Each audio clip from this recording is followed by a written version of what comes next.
You're listening to Comic Reflections, episode 109. I'm your host, Nicholas Prom. And I'm Judd Barnhart, a member of an organization of professional criminals, all dedicated to the destruction of the American way of life. You think you know a guy. Yeah, you think you do. Comic Reflections is brought to you by Rhymes with Geek. You can check out our show, plus plenty of other cool podcasts like Super Podcasto Magnifico, the all-new Anti-Fanboy, and Feed It Comics at rhymeswithgeek.com.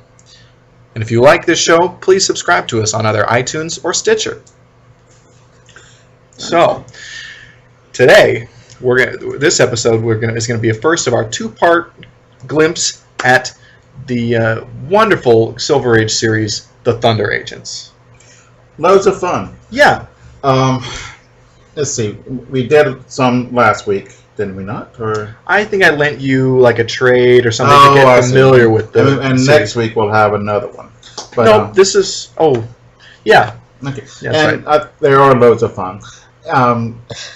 Let's see. The Thunder Agents are a member of the UN. Yeah, it's the Thunder is an acronym like Uncle or Spectre from the Bond movies. It's the Higher United Nations, not Defense Espionage Reserves. Oh, Defense Enforcement Reserves. See, even I can't get it right. But I love this series. It is loads of fun. It's the problem with the UN doing this is National Lampoon did a parody of this called White Doves, where this group of, let's see, there's communists and there's some Western types, and they go to this massacre, and they can't decide who did it, whether it's the capitalist or the communist. So it's, we'll just write it up, because we're white doves, and that's true, or what would happen. Yeah. I don't think there's any. Look, Pol Pot wasn't condemned by the UN. Right. No. They did fight against North Korea. Yeah. There's all kinds of... They're not doing anything about that. What's that? Those people who are kidnapping young girls. They're not doing anything about that. Oh, in Africa. Yeah. And they don't... They will never... But I don't think they would go against Hitler. Here's the thing. In the context of the Silver Age, it's the Cold War... The United Nations seems like a world, like, it makes sense for a superhero group to be part of that.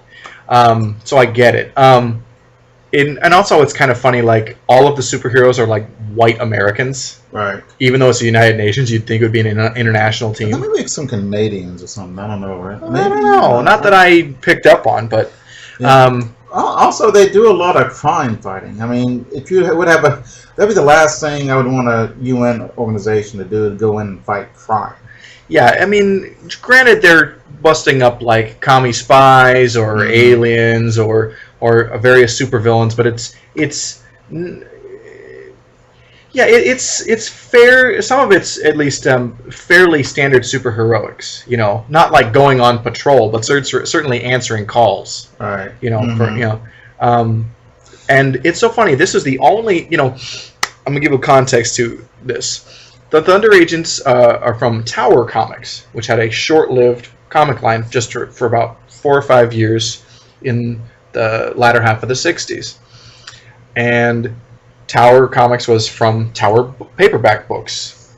And they decided to have a comics line. And they approached Wally Wood to be the art director and the kind of the main creative force behind the series. And he shines throughout this. It's really terrific. But this was a result of a boom in the comics industry due to two significant events that were going on. 1966, you had the Batman TV show, which helped... It's given comics the stigma of the biff bam boom thing that never went away, but it helped the industry immeasurably. It increased readership across, in any comic book company, a great deal. And also... the very high-profile explosion of Marvel Comics becoming very popular. So, Tower Comics has the distinction of being really the only newcomers to the scene that could compete with Marvel and DC. Because Marvel and DC were like, you know, the two major powers in comics at the time, because Gold Key had, you know, Dell had been a powerhouse previously, but not so much by this point. They were able to control distribution lanes, so to speak, that prevented Tower from being a greater success, a greater competition for them. But whenever they did reach the stands, they sold well. It's probably the same reason that the Charlton Action Heroes line, as good as it was, didn't explode into the public consciousness. Yeah, that's too bad. 'Cause these are loads of fun, and Wally Wood is one of the greats. Yes, he is. But the Batman show, I love. It's finally coming on DVD. Yes, it is. And it saved Batman, because wasn't Batman going... Batman was near cancellation, in the 60s. And a TV exec saw a kid on a plane with a Batman comic and thought, that's a great idea for a TV show, and history was made. Yeah, and I love the bifurcation of it. It's, as a 6-year-old kid, you're going to love it because all the action. Yeah. And then when you're older, it's, oh, this is hilarious. Yeah, it's all tongue-in-cheek. But like when I was a kid watching it, I literally thought it was totally serious. And I thought, wow, Batman's so smart solving all those riddles. Yeah. And they're dumb. But, I don't know that he's better than I would be. Although some of them are... but here's the thing, no one would get that. Right, but here's the thing. If you're a supervillain, this is such a tangent, but if you're a supervillain and your whole thing is being the master of riddles, and a lot of them are like really just dumb, right? He's not a very good supervillain. But earlier when we opened the show, you mentioned that National Lampoon parodied the Thunder Agents. Marvel and DC both parodied it as well. Marvel in their Not Brand Ek humor magazine, which spoofed pretty much every company in the industry. They spoofed Gold Key stuff with Magnut Robot Biter, and and also DC stuff as well. But Napman and Robin or whatever, different things like that. Did they spoof themselves or? They did spoof mostly Marvel stuff, but also other comic companies. Well, that's fun. So. And an issue of it might have been one of the showcase issues or one of the short-lived series of the Inferior Five.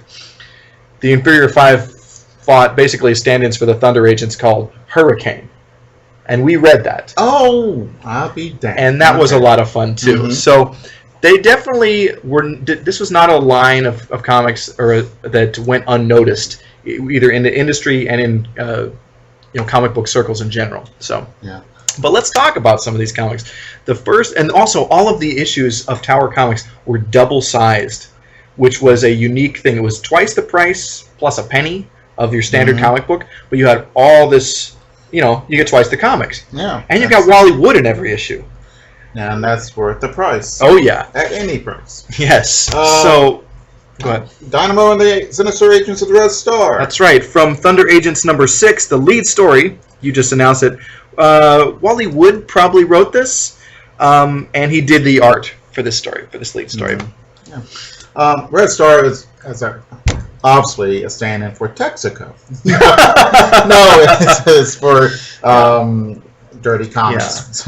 Yeah. One thing I love about the Thunder Agents, they're secret agents who have scientific devices that give them a superpower. Yeah, none of them are... Yeah, they... Because Dynamo they weren't born at that, and they weren't bit by a spider. Right. Although they fight Spider, which is another organization with an acronym. Yeah. Although one of them was reborn into an android. That's right. Let's talk about the main cast of characters before we get deep into this story. In case this is the first time anyone's heard anything about the Thunder Agents. Dynamo, who is basically the lead agent, he's not the leader, but tends to be the focus. He's got the Thunder Belt, and he wears this belt, and he turns a dial and makes a sound, crack, and it increases his density and strength. It makes him invulnerable and super strong. But there's a timer. It's really for only a half hour. And he'll get a warning ding when it's like only has 5 minutes left on it. And he's got to run or he's going to hurt himself. Yeah, and so I think there's an interesting... The power is finite, and it allows us to fear for the safety of these characters. Right. Which is not something you see a lot in comics, especially like a DC comic, for example. Yeah. They might have a weakness, but it's something stupid, like I can't be away from water for an hour. Right. That's the worst one, but yeah, and kryptonite, and yeah. We have two women, but they're secretaries. They don't. Or one of them is an agent. One of them's a secretary. Yeah, Kitty Kane is an agent, and then I can't remember the secretary. Alice is the secretary at Thunder. And they both like Dynamo, so we have that dynamic. Yes, and I love that. I do too. It's fun. So. Yeah. And then, the other agents, there's Mentor, who has this helmet that he's always getting stolen. That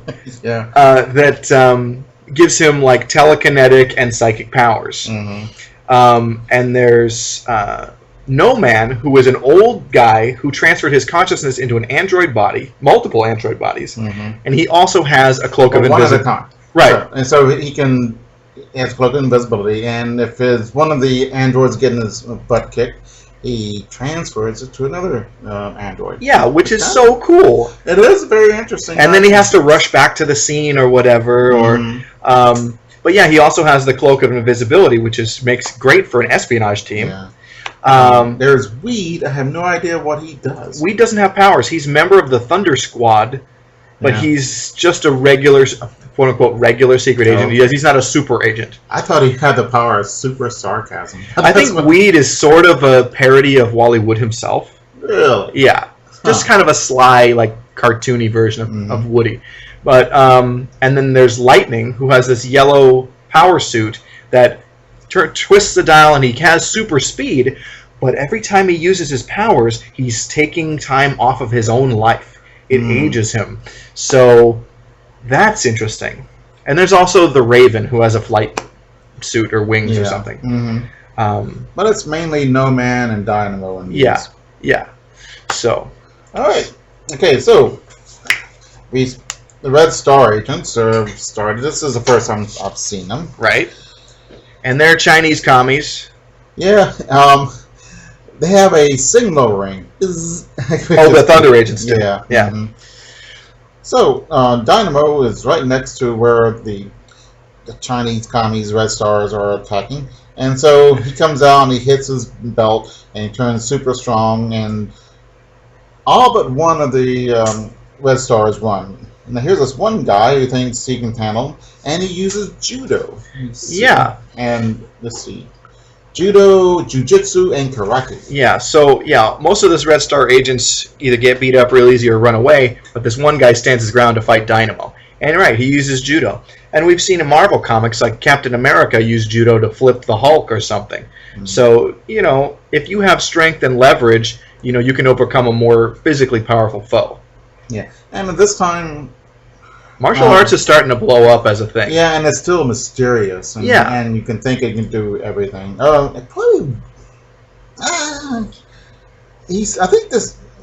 And Dynamo in this, it's kind of like plays on mythology. Dynamo is like Antaeus, the guy who was stronger than Hercules as long as his feet were flat on the ground. Right. But yeah.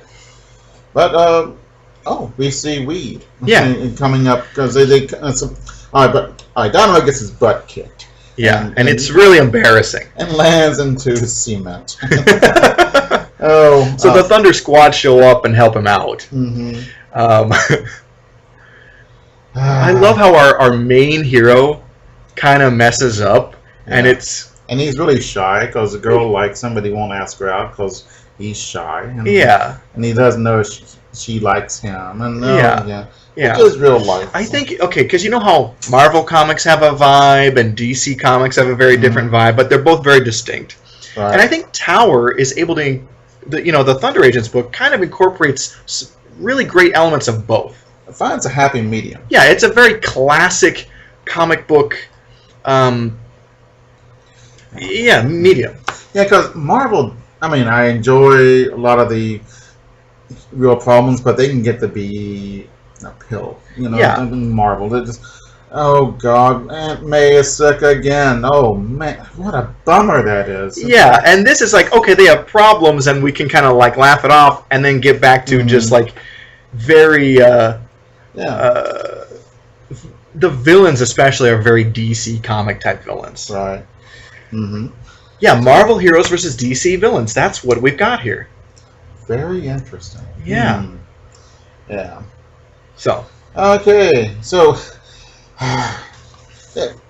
It's really okay. There's Red Dragon and Red this and Red Dragon is the leader of the Red Star commie group or whatever. And there's another red thing going on, and I guess there's Red Solo Cup and Red Sauce. And I think that it's meant to like, oh, Reds, commie, bad guys. Yeah, okay. Yeah. Let's keep it very subtle. Yeah.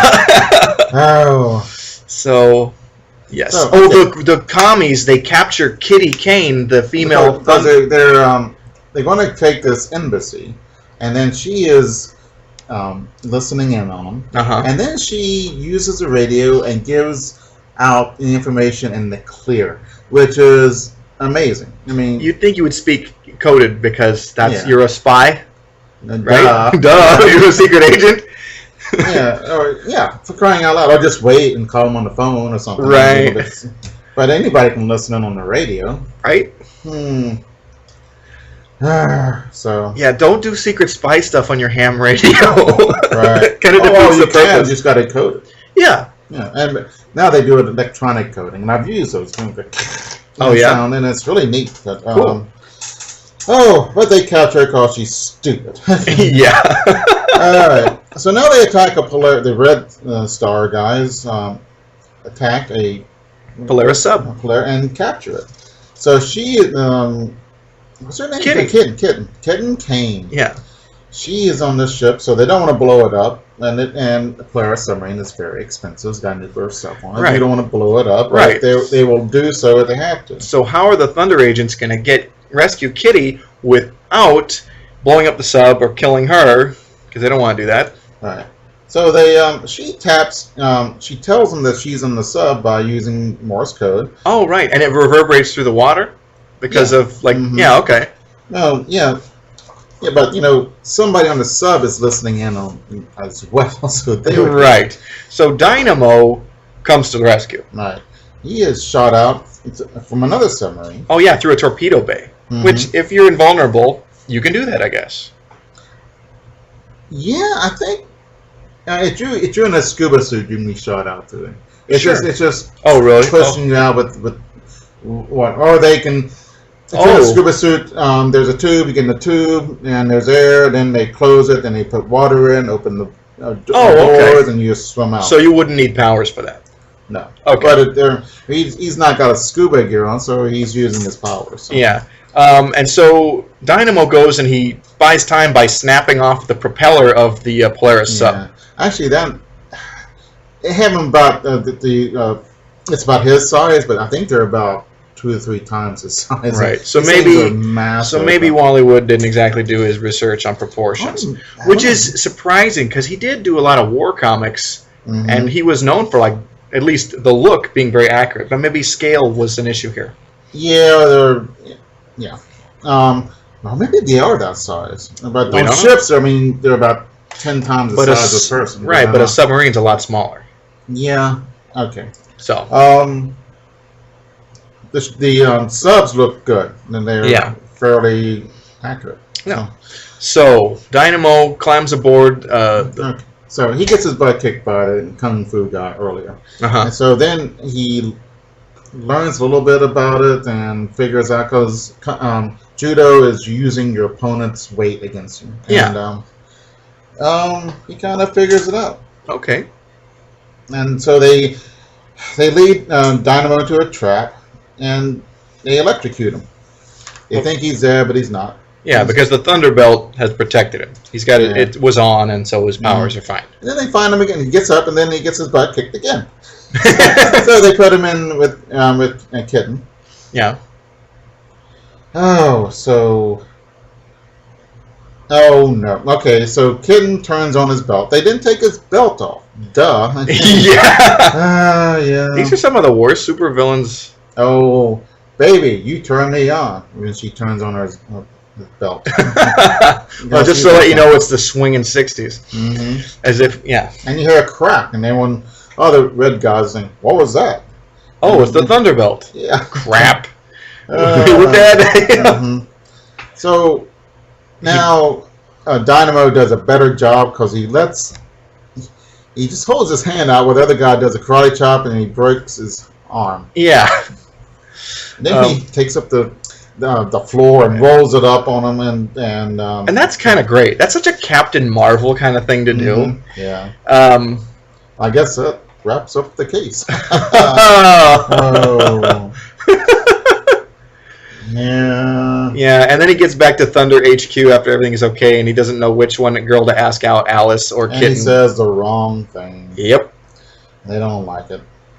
No, both are nice and pretty. So. Yeah. They're kind of the Betty and Veronica of... Although, except they're both nice. Yeah. Veronica, I don't see what anybody sees in Veronica. Well, she's rich and good looking. That's what it is.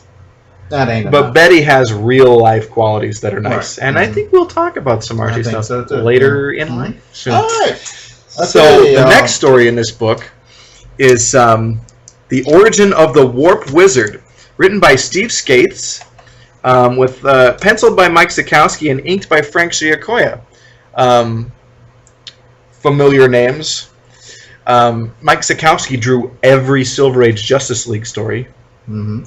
And Giacoia did a lot of inking, particularly at Marvel. And Steve Skates started at Charlton, and I think did work for both Marvel and DC, and primarily DC.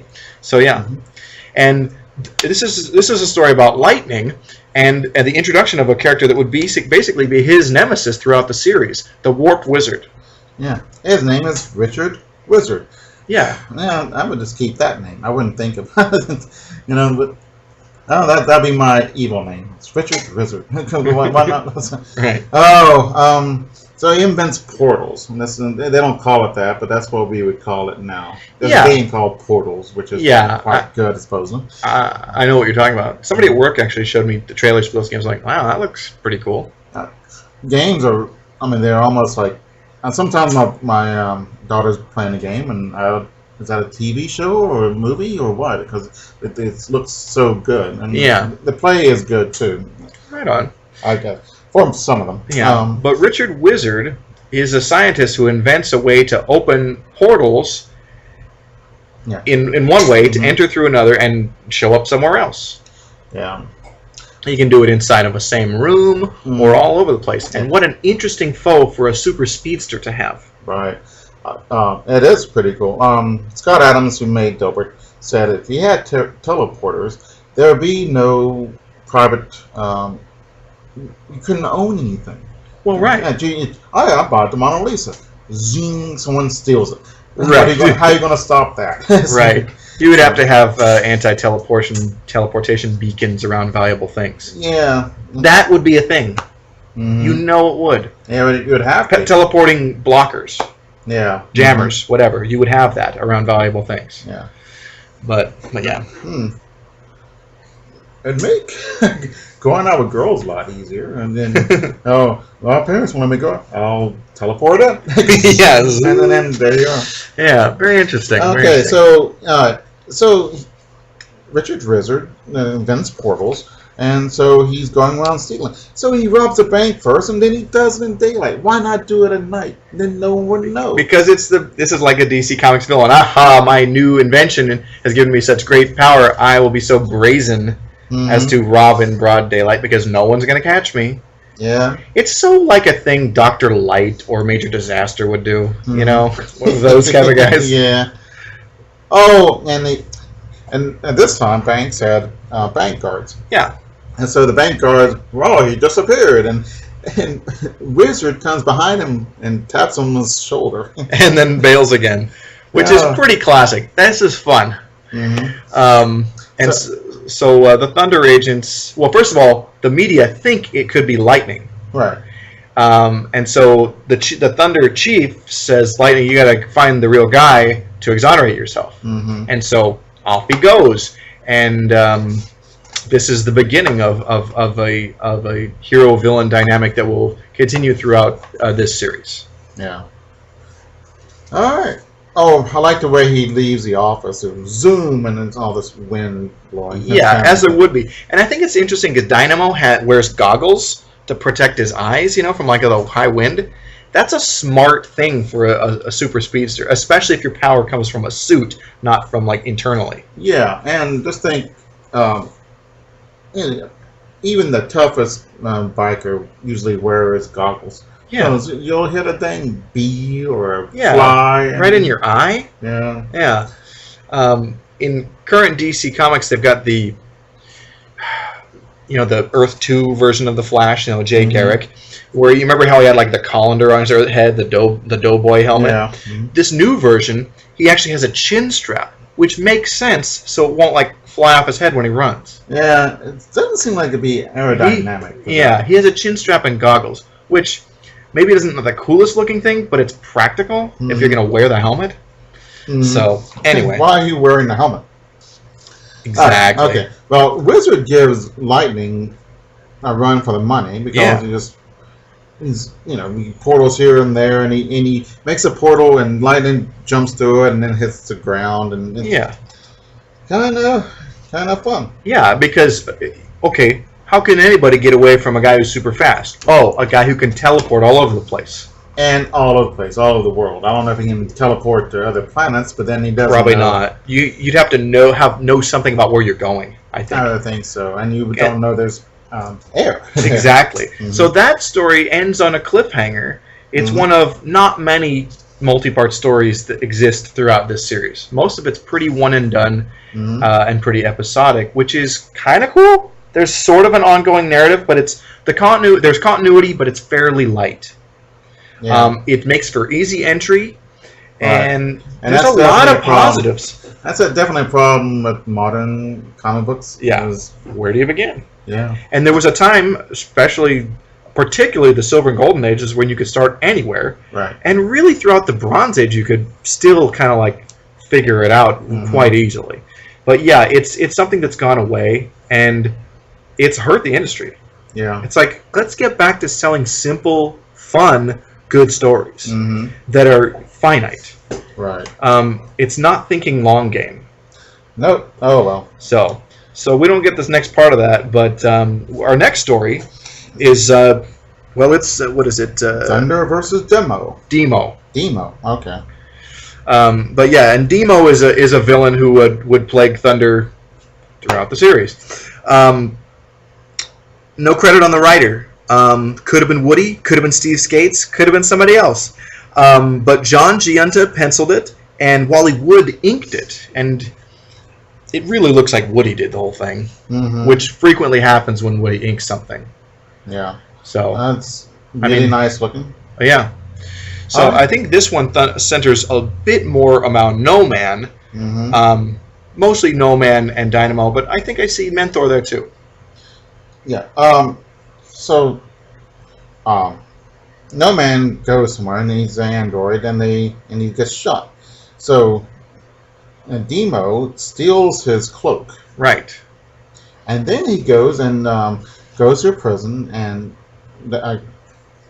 breaks loose a bunch of the bad guys in prison. And so he gets a gang together, which is kind of cool. And this is one of the cleverer ones. I really like this one. Yeah, and Demo is like, he's a super villain, but he's sort of like a Lex Luthor, but not on that like criminal genius level. Right. He's like the Lex Luthor of petty crime. Yeah. Thunder HQ has this meeting talking about him. Yeah. And Demo is there listening. What a great idea. Yeah. I was really impressed. Yeah. So Demo has got the cloak, and so the rest of the agents they're trying to formulate a plan how we're going to catch him and get it back. And they make a buttload of money. Oh, Demo and his gang. Yeah. Yeah. Yeah, he's a pretty nasty character, and he's one of the main villains of this book in general. Yeah, pretty clever too. So he says, "Well, I got all this money because I got this cloak. So if I get more of the Thunder Agent stuff, I'll be even more powerful." Yeah, so he sets out to steal Mentor's helmet. And how hard is it to steal something when you're invisible? Not hard at all. And so, he gets it, and he knocks out Mentor. Yeah. And he steals Dynamo's... the Thunderbelt. Yeah. But they saw him coming. Well, no pun intended. I guess pun intended. They anticipated this move. So they gave him a fake belt and then knocked him out. That's pretty cool. Let's see. Yeah. And so it's Satana. Yeah, who is wow. Satana is Demo's Maul or whatever. Mm-hmm. And no, she's not a Maul there. I don't think she's her. She becomes his Maul, I think. Okay. Wait a minute. Let's see. Maybe. Okay. I just had the impression they just met or something. Oh. Yeah, she was a Maul beforehand, and she was in the caverns, and they got captured, and he left her there. Right. I think because Demo had been allied with the Subterraneans, who were and are also major foes of the Thunder Agents. So, anyway. And they have a cool helicopter. It's painted green. That's great. Yeah. Well, Satana is... how do you pronounce her name? I just said Satana. Satana? Not Satana? Oh, whatever. That sounds right. You know, like, whenever... Wally Wood always draws these gorgeous girls. Mm-hmm. He may not have penciled this, but it sure looks like he did. Right. Yeah, and so she puts on the cloak of invisibility, and she steals the. What do you see? They already have the helmet. She's going to switch the belt with Dynamo again. Oh, because they realized it was a fake belt. Mm-hmm. Okay. So. Okay. All right. So, all right. No Man comes as androids. Let's see. He turns on the belt, and the belt works. They saw him coming, so Who turns on the belt? Oh, Dynamo. Okay, thank you. It works. Yeah. Okay. So the Thunder Agents are closing in on Demo. Mm-hmm. And so was Satana double crossing him? Because it looks like she's taking Mentor's helmet back. Right, because she's really mad about him leaving her. Demo leaving her. In the cavern with the Subterraneans. Okay. And so that gives the Thunder Agents the opening to, kick his butt. Yeah. And then No Man gets the Mentor's helmet back from Satana by surrounding her with androids. Well, and she figures out, because she's invisible, so how are you going to figure it out? Yeah. There's a bunch of horses, and the horses could sense her. Ah! I thought that was clever. Yeah. That's cool. So really well done. I really enjoyed this. Yeah. So there's a house ad we want to talk about. It's 2 all-new action hits for you from Tower Comics. Couple other titles that they had going. Dynamo had his own book for 4 issues, and that's being advertised, the first issue. And also their war book, Fight the Enemy. Mm-hmm. Find the enemy, fix the enemy, fight the enemy. Yeah. So I haven't read Fight the Enemy, but I've certainly read the Dynamo series, and it's cool. Mm-hmm. So the next story we've got to talk about is a Mentor solo story, and it's called The Carnival of Death, written by Lon Silverstone, penciled by John Giunta, inked by Carl Hubble. Yeah. People don't know, but the Carnival of Death was Oregon State's Fair original name. Wouldn't that be cool? Why don't we... The Carnival of Death. I swear there's a movie called The Carnival of Death. With Christopher Lee. I think so. Or maybe it's a Circus of Death. You have some money, and you can make your own Carnival of Death, and that'd be really super creepy. I mean, nobody would die, hopefully. But, there'd be something like Haunted House or something like that. Oh, yeah. That sounds cool. Yeah. So Mentors gets sent on a mission to Mardi Gras, and so he's just out in the open and not being recognized, basically. Which is cool. Yeah. I think we read a Batman story where that happened too. Mm-hmm. Yeah. There's a movie called When Elvis Meets Nixon, and Elvis is, I can't go out in public, and I'll be recognized as, no, that'll be okay. So he goes out into San Francisco, and no one recognizes him because Elvis is wearing that suit, that velvet suit that he meets Nixon in on the streets of San Francisco, and nobody pays him any mind. That's funny. Yeah. Good movie, by the way. I'd like to see it. Yeah. So what's going on with Mentor? Why are they doing this? Okay. Why is he even? I think he's just having a good time. I thought he was sent to track down this guy who's like a huckster mystic who's putting one over on people. Oh Which no, seems he's like on an evening off, so he just finds us out. Oh, okay. He's on an official diplomatic mission, but even a Thunder agent gets an evening off. Nice. Yeah, so he's there and he's not noticed because everyone else is dressed. I wonder what diplomatic mission he's on in New Orleans. Yeah. Yeah. Yeah. Yeah, I don't know. I don't know. Whatever. The UN needs more glass beads. I don't know. Okay. All right. How do you pronounce zigzags? Let me see. Zigzags. Zizax. Yeah. The Zizak. mighty. So, He's the villain. well, I guess he will be. So, we don't know yet. Okay. But he, let's see.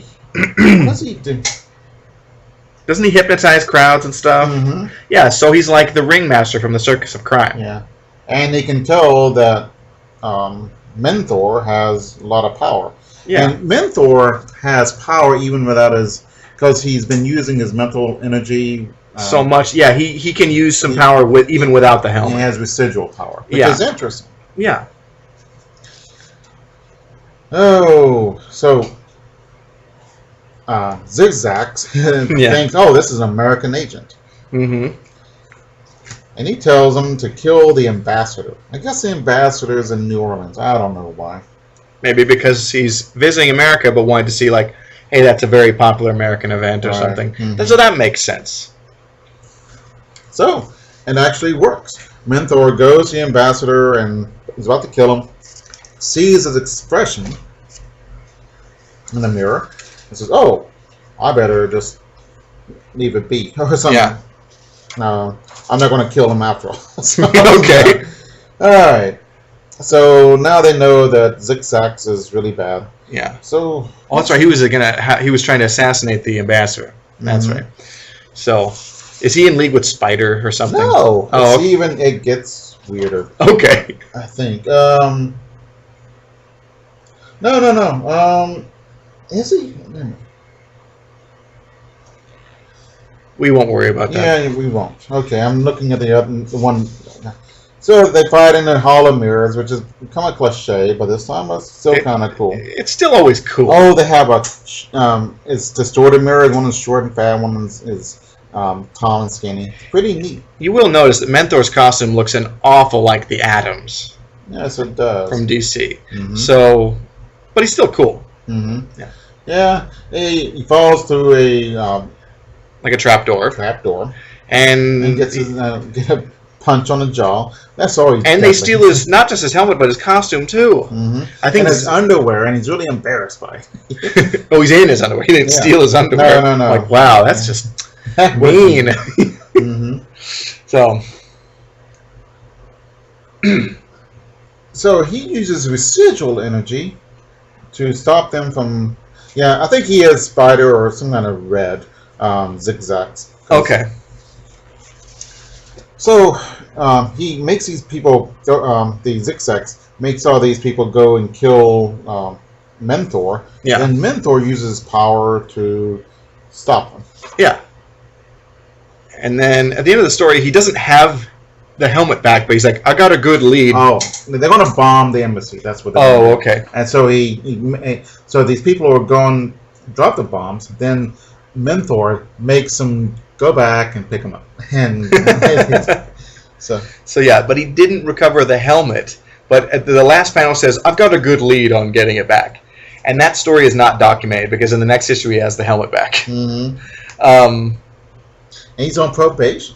yeah, from Thunder. Man, He kind of messes up a lot, but he started as a double agent. He started as a bad guy and then decided to be good Mhm. and stay with Thunder. Before we get to the next story, I should say, in the next issue, you will have the very last Mentor story there is, which is the ultra classic A Matter of Life and Death. Yeah. Where the Thunder Agents have their fight with the Subterraneans, and Mentor sacrifices himself for his teammates, and they pledge to avenge him. You've read that. Yeah. It's super classic. Mhm. And if I could read, have one Thunder Agent story on my desert island, that would be the one. Okay. So the last story in this issue is called To Fight Alone, written by Steve Skates, with art by Steve Ditko. And this centers around No Man fighting, who is it, the Image Master? Yeah. Okay. Oh, okay. So No Man is sent to check out this Image Master guy. He puts on a mask so he looks human. He looks like an android. No Man does. No Man does. Yeah, because he's a blue, bald android. Mm-hmm. He goes out with Kitten on a mission. Right. So she doesn't do androids, I don't think. Oh my god, I can't believe you did that. So, all right. So, Image Man is he's a bunch of anarchists. So they want to tear down the governments and all that stuff. Okay. And I don't know. It looks like he's talking in front of a bunch of bankers and stuff like that. It's a very staid crowd for an anarchist meeting. Yeah, and even though the story's credited to Steve Ditko, this plot seems very cliched Ditko. Mm-hmm. I wonder if Ditko plotted it and then the dialogue was written by Skates. Yeah. Yeah, most anarchists dressed the part I've seen. Yeah? But the ones I've known, anyway. Okay. I've known a few. Okay. I've known communists. I've actually known a Nazi. Wonderful. Yeah, I didn't know he was until afterwards, but I had my suspicions. I was once housemates with a couple of people that were from Boise, and they were former National Alliance, which is, a skinhead group. Yeah, I was like, neo-Nazis. great. Yeah, I'm like, great. Mm-hmm. Not cool. But anyway. All right, so the Image Master mind controls the whole crowd, including Kitten. Right. But not No Man, because he's an android. Yeah. So they figure out that No Man says, "I'll confront him," and he confronts him and gets beat up by the whole crowd, including Kitten. So No Man is losing, so he transfers his mind to one of his other bodies back at Thunder Base. Mm-hmm. Or Thunder HQ, excuse me. Yeah. So the Image Master has captured No Man's body that was just chilling there. Yeah. Kitten goes back to headquarters and gives and I want to give secrets to Image, and they said okay, so they know what's going on. Ah, yes, it's a good plan. Yeah. So they can feed him false information. Right. Good thinking. So they're trying to take apart Image, and no, they're fixing Image. No, I'm sorry, excuse me. They're fixing No Man back at Thunder HQ. So to do something to make him, I'm not sure what they fixed him for. All right, so they're ready for No Man back at the anarchist place. Okay. They're wearing these stupid glasses. Yeah, which stop them so they can see. All right, they know he can come invisible, so they have these night vision goggles. Oh, so the cloak of invisibility won't work on them. Mm-hmm. Interesting. So what he does is Mr. Image or No Man? No Man. No Man comes in and he starts beating him up. Then he, what they were doing to his body, to his bodies, was making it strong. So even if he left the body, it remained upright. Oh, okay. Yeah, that's good, because if he leaves it and it falls over, it could damage it. Mm-hmm. That makes sense. So then No Man finds the Image Master and his henchmen, and boy, he shows up and fixes their wagon. Yeah. Well, they beat up one No Man, then he turns to another, and then Image Master is running away, but he's captured by another No Man, because No Man's about 20 guys. Yeah, he has all these bodies, and he transfers his consciousness back and forth between them, which is so cool. Mm-hmm. Yeah, one of the things I was when Image Man first got the crowd with him, some guy gives him the deed to his farm. So I guess people carry their deeds to their farm with them when they go to. Right. That's an interesting point. Yeah. Yeah, but No Man. The reason it's called No Man Alone, is that no one can go in there because they'll be hypnotized. Right, because so No Man is the only Thunder agent that can solve this case, which is cool. So, well, I guess Mentor could, but where's Mentor at? It seems like a Mentor problem. I think he was in New Orleans on another mission. Ah, so that was cool. Now, very well done. Yeah, yeah. So we'll move on to our next book that we've got. Yeah. Which is Thunder. We did not have the last page of that. Yeah, one. It had fallen off of this copy. But luckily I have the whole series in hardcover, and so we referred to it. Yeah, and so there was a machine that the Image Master was using, and so they took it back to Thunder HQ, and I will put it safe where no one else can use it. And they said, could this final statement be a bit of foreshadowing? Yes. So anyway, the next issue we've got to talk about, it's Thunder Agents number 9. And at this point, important to note that a couple issues previously, Mentor had been killed. So there'll be no more Mentor. Yeah. But anyway, the lead story is called Corporal Dynamo, USA. That means U.S. Army. Yes. Thank you, yes. Written by Ralph Reese, penciled by Dan Adkins, and inked by Wally Wood. Yeah. And it's beautiful. Yeah, it is. Spider isn't. Okay, Spider means Secret People's International Directorate for Extra Legal Revenue. So it's a crime. They're just a crime organization. It's not like they're commies or anything like that. Mm-hmm. It's just crime. Yeah. And I think Demo gets involved with Spider. Demo and the Iron Maiden, who I think we might see in this issue. Mm-hmm. So. All right. Let's see.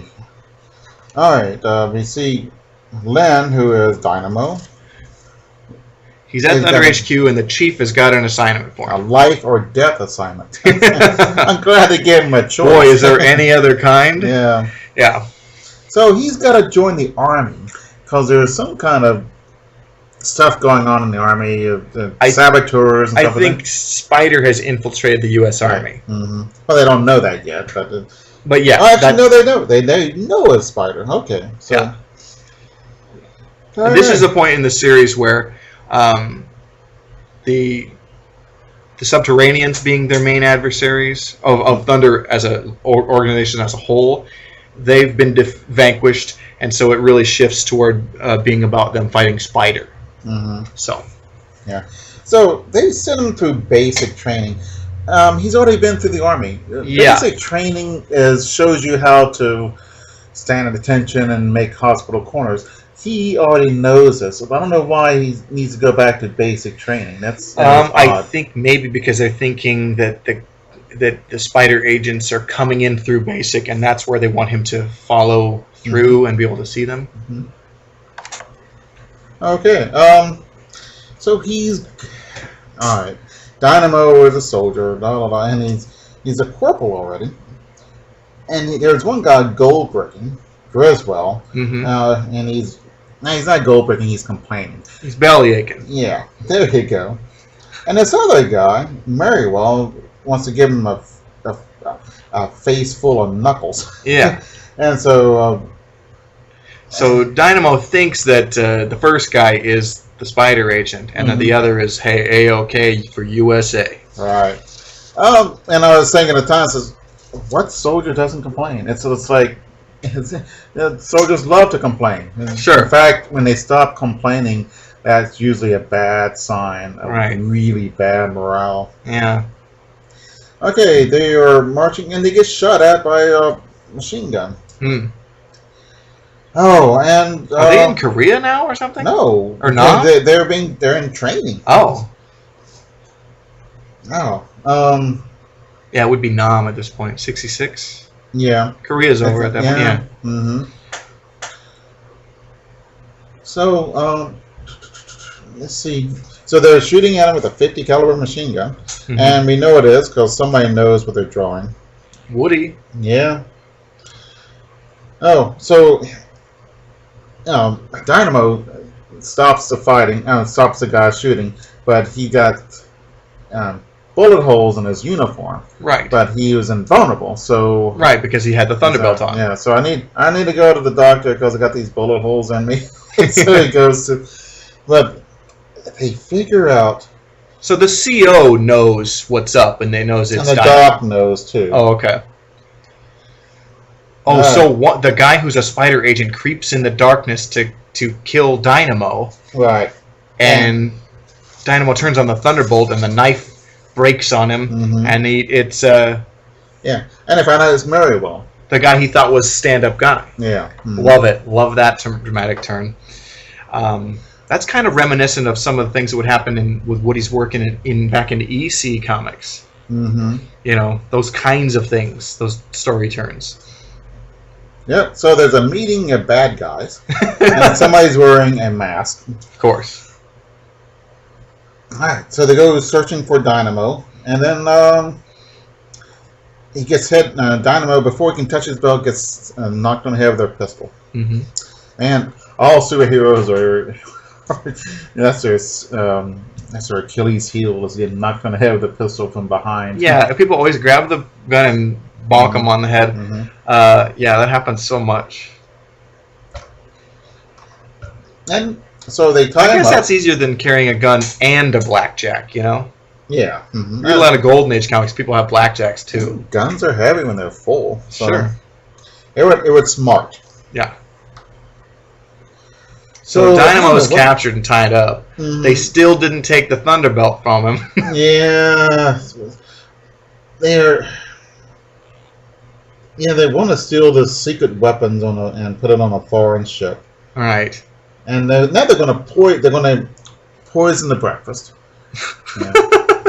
Military. I love military breakfasts. I still love chip beef on toast. Man, that stuff is good. Okay. But the rest of the food was meh. But the breakfasts are always good. Is chip beef like corned beef? No, it's like a dried beef. You can buy it, and it comes in a little glass container. Oh, okay. It's very thin. It's really salty, so it lasts a long time. Oh, right. And you just put it on bread? Yeah, it's like they make a it's a white sauce, like gravy, and on toast is better. Oh wait, I saw this on MASH. I know what you're talking about. Yeah. It sounds similar to what I used to. I used to cook. I used to eat a lot of bacon, cook at home. I don't anymore, but I used to save the bacon grease and then use it as spread. And it's real good. Oh, so tasty. Everything. Oh god, that's really tasty. Not good for you, but it's delicious. Oh, there's worse things for you. Strychnine. Yeah. Yeah. Okay. Oh. Okay. So Dynamo breaks out because they didn't take the belt from him. Yeah, man, people are stupid. Yeah. Actually, if I was a bad guy, bang, I would shoot him. You know. End of story. We win. Right, but if you got a guy with a belt that makes you invulnerable and super strong, and you get the drop on him, wouldn't you take the belt off? Yeah. Like the first thing? Or you see somebody super strong, and they're wearing this odd belt. Could the belt have something to do with his super strength? Let's find out. Yeah. So he gets, he blows. Plus, doesn't Spider have a file on the Thunder Agents? Yeah. Or maybe do they read the paper? I'm sure it's mentioned or something. Yeah. Okay, so Dynamo gets blown up, but he's okay. So here comes this. He's in an explosion, but he's okay because of the Thunderbelt. He doesn't get blown up. No, yeah. I can get blown up and be okay. So you don't have to. I think blown up means you exploded. Or were torn apart by an explosion. All right. So you don't get blown up as much as I do. Okay. Oh. All right. So the Spider Lieutenant, he's some kind of an officer, and wearing a mask. He gets into a tank. The tank is a General Grant tank from World War II. It didn't even go through the whole war. It was obsolete. But so they're on a training base, though. Can you see why they might use it just for training purposes? 60s? I don't know. It's 20 years later. That's possible. But it's a cool looking tank because it has a Sponson gun. It's kind of Oh, okay. as a turret and another big gun in the body of the tank. It's kind of neat looking.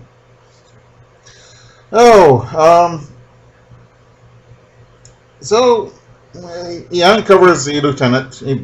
He turns over the tank. Mhm. The guy falls out, and it's an ugly lieutenant, but we don't know who he is. So, Right. And that's it. And he says, "I work for the UN, but I love America." So, Well, that's yeah. nice. Yeah. So the backup story is, or the next story, because there's several stories in this book. It's Lightning versus Andor. No credit on the writing, but Mike Sikowski penciled it, and Frank Giacoia and Joe Giella did the inking. Yeah. Now, Andor was a human baby that was raised by the Subterraneans and trained to superhuman strength, and then it was going to be a weapon against humanity. Yeah. And Andor is kind of an anti-hero character in this series. I thought Submariner. I thought Magnus Robot Fighter. Really? Remember, Magnus was an orphan raised by a robot and trained to be able to destroy robots. Mm-hmm. So Andor reminds me of Magnus. I don't know, he hates humans or has a problem with human beings. Right. And Because he was brought up to feel that way, and so now he's Andor kind of reminds me out of the name. Yeah. I don't know. So, but Andor is alone, and so he's because the Subterraneans have been vanquished, and so there's interesting dynamic to this character. Mhm. So anyway, Lightning encounters him in the story. Okay, but Andor gets a job at a steel mill, and he's pushing up scrap, and he's working a lot harder than the other guys, which makes him mad. Uh-huh. So, and there's this subterranean goober. Yeah, He's they're not all ugly. wiped out, but yeah. Mhm. And he notices Andor, so he's going to try to get him. He gets into his head and makes him do what he wants to do. Yeah, so Andor, who has super strength, beats up the other workmen on the work site, and then the Subterranean turns him on Lightning. Yeah. And Lightning fights Andor.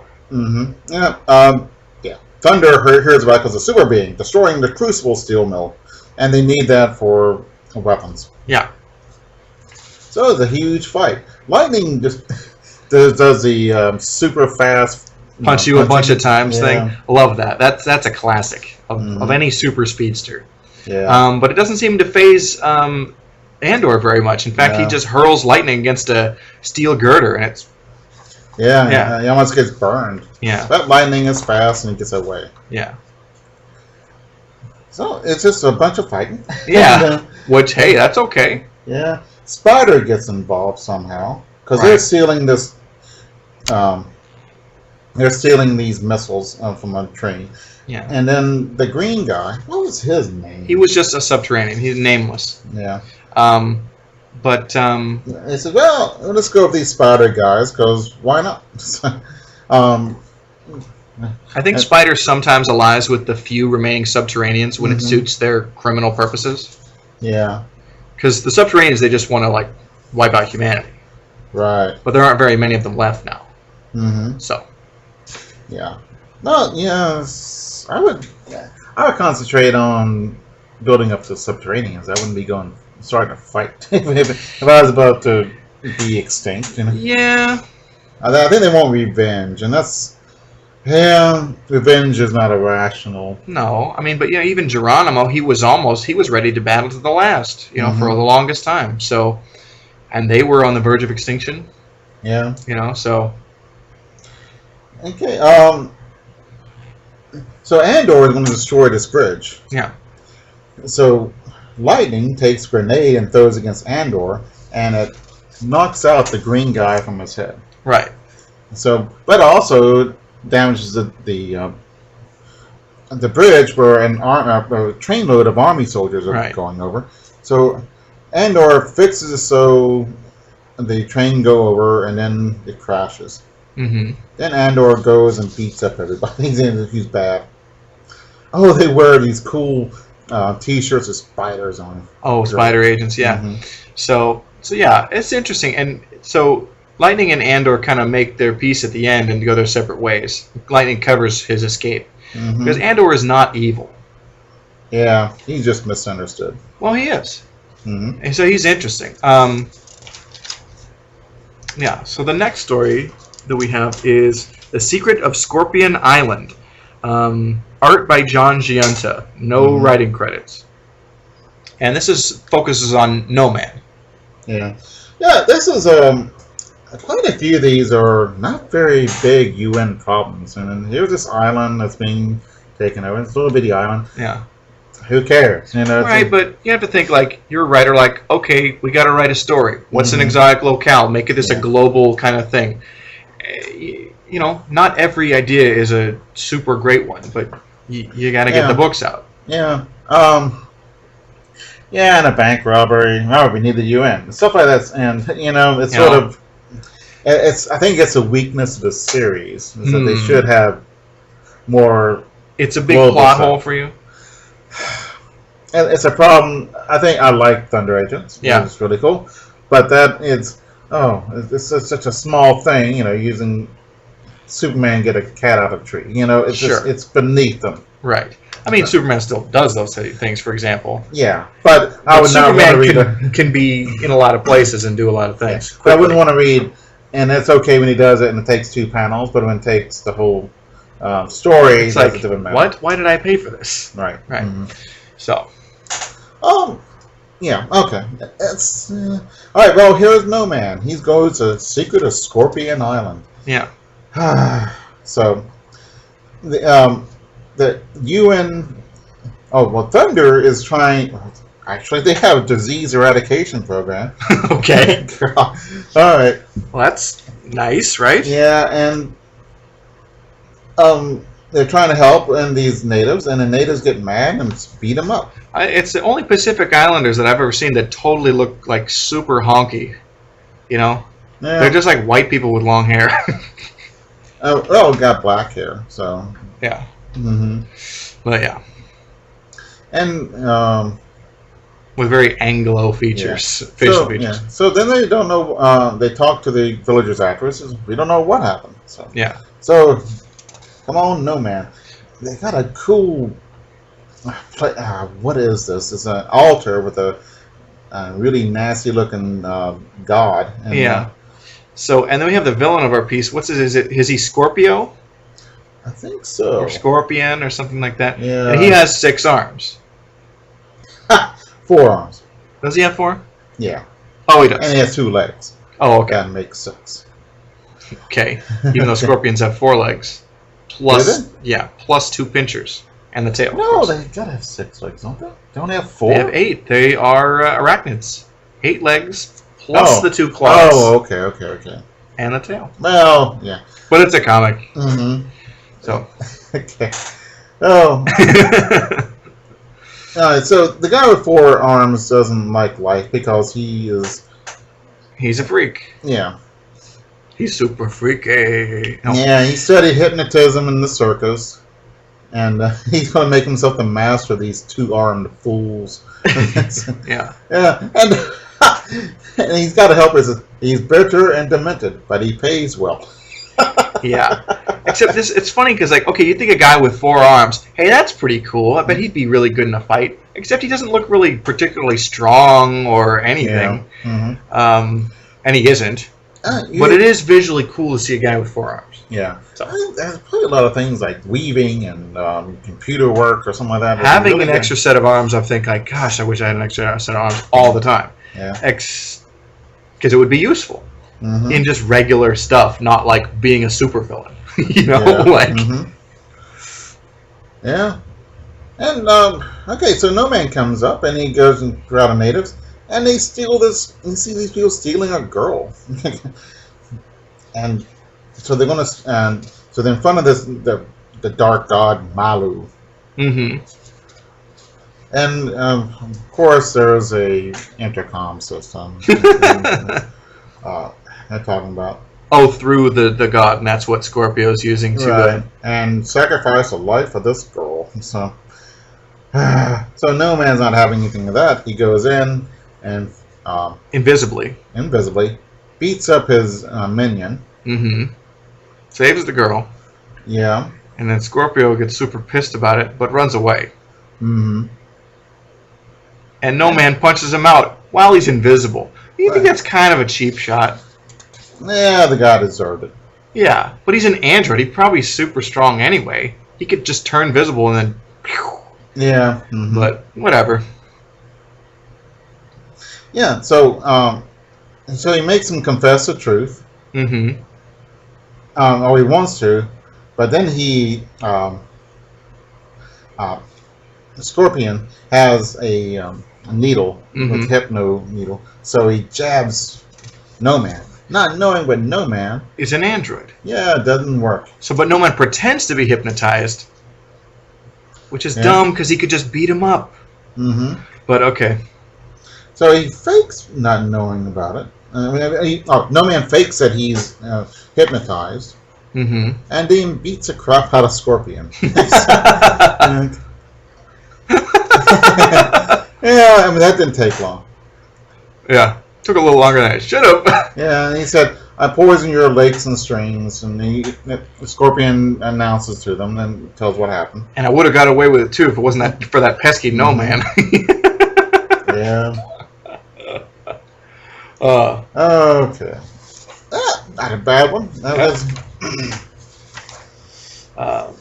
the Black Box of Doom. yes, this is the next story, and no credit on the writings again, but Ogden Whitney penciled it and Wally Wood inked it. Wow, isn't that pretty? The splash panel is really terrific. Mm-hmm. You guys seen it? I guess they're in China, and it's one of those classic running during a battle scene with the Dynamo and Lightning and No Man, and it looks really cool. They're being straight in front of this temple. It's gorgeous. Yeah. Now, Ogden Whitney, the penciler on this story, his main claim to fame was as being the co-creator of Skyman for Columbia Comics, and also of Herbie the Fat Fury at ACG, Mm-hmm. which I'm sure you're kind of familiar with those. Yeah. They're kind of Mhm. minor Yeah. characters, but Mhm. noteworthy. So Ogden Whitney was a notable comic artist. Mm-hmm. But anyway, on with the story. Okay. There's a black box. Oh, this black box that kills everybody that gets near it, and it's gonna blow up everything. I'm not sure how that happens. And Black magic? yeah, yeah, I don't know. They don't know what it is. They send No Man, and he tries to open and it gets knocked out. So I guess it's China, but I'm not Yeah. sure. It might be Vietnam. I don't know. It's commies, though. Yeah, and yeah, they take the box, but the whole world says don't do this because it's going to blow up. I don't know how they know it's going to blow up. The guy who's going, Maybe because they don't know they want to proceed with But I caution. seen one guy out there, and he says it's going to blow up the world, and he dies. I mean, he writes it down in a journal, and he says it's going to blow up the world, and this is their proof it's going to blow up the world. I don't know. It seems kind of thin on proof. Right. Okay. So this communist nation steals it, and the Kremlin and the Washington and the UN are trying to get them not to use it, which is kind of interesting. Yeah. Okay. So they have it in a secret. The commies have it in a secret place. Of course. So they send the Thunder team. They have everybody. It looks like. Yeah, not just the super agents from Thunder, but also the Thunder Squad. Yeah. Mm-hmm. So.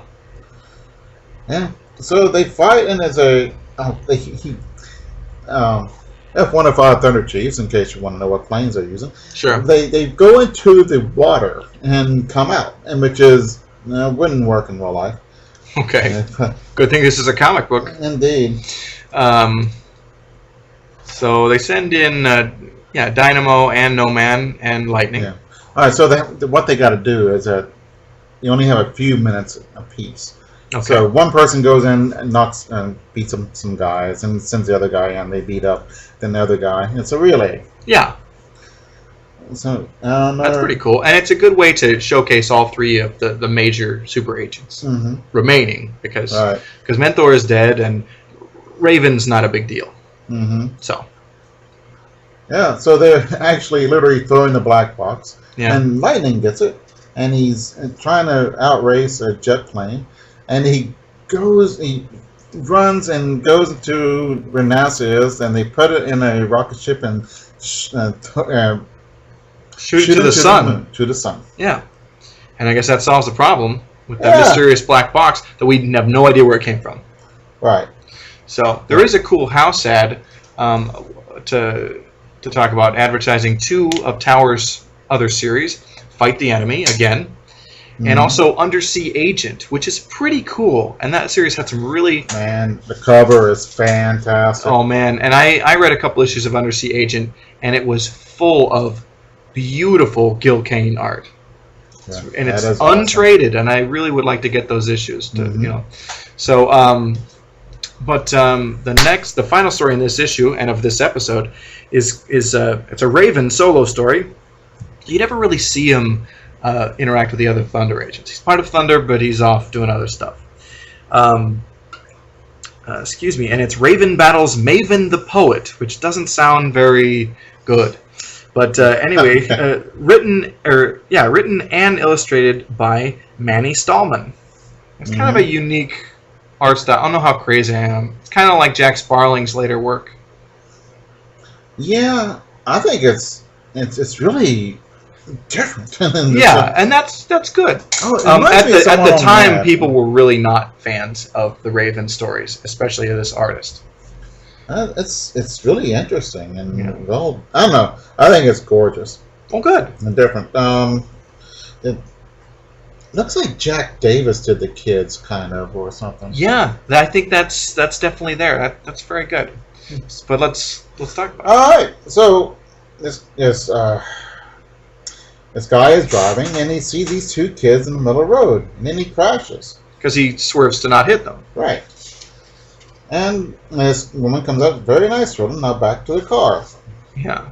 So the children are robots. They're spider babies, spider kids. Yeah. There's a movie called Spider Babies, and it's supposed to be awful. But no, Spider Baby. Yeah. Yeah, also known as the maddest story ever told. No, it's great. It's one of Lon Chaney Jr.'s last movies. It's Manton Moreland's last movie. It's one of Sid Haig's first movies. I love that movie. I'm a big Boris Karloff fan, Manton. Did I say Boris Karloff? I meant Lon Chaney Jr. Lon Chaney Jr. Well, he's good too. So. Yeah. And Manton Moreland is great. Yeah. Fantastic. No, I love that movie. Mm-hmm. So whoever told you that was a bad movie can eat it. It's in the cult films or something. It's a cult film, but I love that movie. Mm-hmm. So she's driving back to the snowy, grisly, damp headquarters of that master anarchist, that ever-loving spider. The attaché case on my knees. Mm-hmm. Okay. I think, is that like going to California with the... I guess. So Raven's following her, and he's flying. Mm-hmm. But Spider Central knows that he knows this, so they warn him. They warn her. Yeah. Oh man, it's so really well. It's so oddly. It's not. I don't know how to explain it. It's just the art is weird. Yeah. And Raven's wings are weird. They look different than any other winged hero I've ever seen in comics. Mm-hmm. Yeah. It's hard to really describe. Mm-hmm. But yeah, we can try. Yeah. It looks like more like bug wings than they're kind of more circular. Yeah. It's weird. Or like 2 halves of a heart. Mm-hmm. So she drives off into the tunnel. Yeah. And then he comes in after her, and there's a trap set for him. There's an ambush. Yeah, good thing he's ready to kick some butt. Yeah, but whoops, isn't it? If it isn't the snowy, grisly, damp spiderettes. And one of them says, "Welcome, do-gooder." If it ain't the Great Society's gift to delinquency. The Great Society. And remember, that was the Johnson administration's term, the Great Society. Mm-hmm.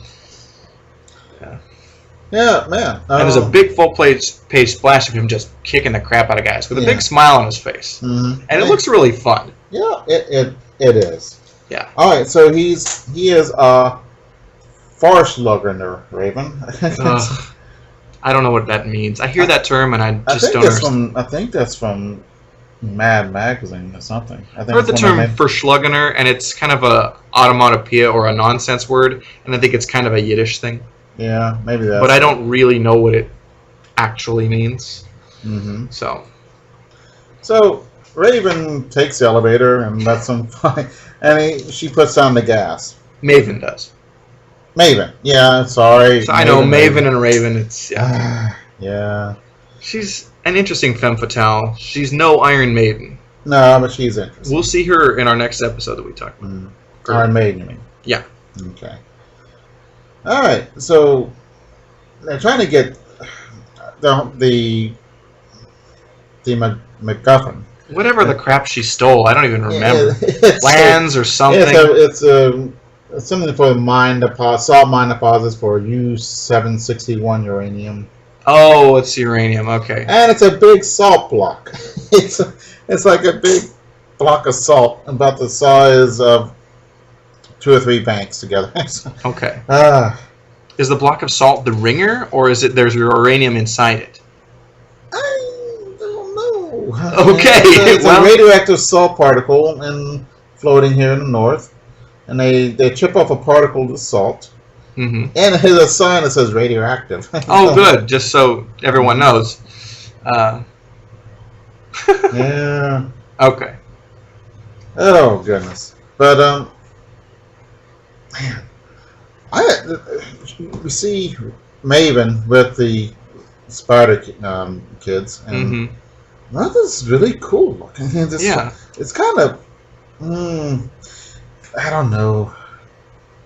EC Comics looking type of thing. Well, in like the original Mad, when Mad was a comic, which Wally Wood did tons of stuff on. His humorous looking art is really different, but yeah, there's kind of a Jack Davis or Jerry Grandinetti, who was an artist later. He wasn't at EC. Yeah.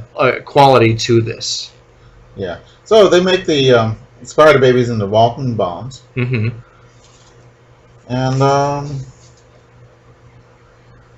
And they catch them. So that's it. Okay. Okay. So, I don't know. I would like to read more of these. I'm intrigued. Yeah. The guy's drawing style is amazing. Yeah, it's really weird. But it's funny because the fans at the time were not into the Raven stories, and especially that artist. But I think things have kind of changed over time. It's been reassessed, and they're like, no, there's something special about that. Yeah. That was overlooked at the time. So, but loads of fun. Yeah. So that's all for this episode. Next time we'll take another look at the Thunder Agents and also some Archie comics. Oh boy! Right. And food to you and your bunk philosophy.